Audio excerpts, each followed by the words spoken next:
का हो चाचा अभी अचार ले लो। अचार बेचे शुरू कर दी ना। सबसे बढ़िया काम ही अचार बेचे वाला बात। तो तू नवा धंधा खोल दे हो चाचा। अरे घर बैठे कमाओ बढ़िया। हाँ तमाम जने बैठा रहत रहे के आने काव काव चाट लेत रहे। हाँ अब उससे अच्छा है अचार चाटे।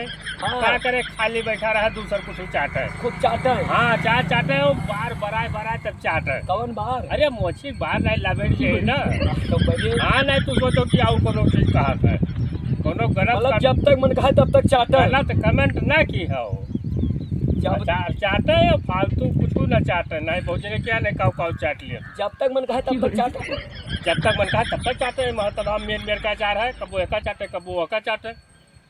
हाँ नहीं धंधा तो हार तो चले ही अरे चाचा। खूब चला था बढ़िया। ये चले अरे बहुत नीक जब चलता तक मन खाए तब तब तक तक चाटा है। चाटे। हाँ तो बहुत सही धंधा की हो है चाचा। हाँ तो जब तक मन खाए तब तक तुहरो मन खाए तू चाटो। अब अचार होए भैया चाटे चाटे करबे करबे करे सभा चाटत है दुनिया चाटत है अचार तब। अच्छा तू चाटत हो। अरे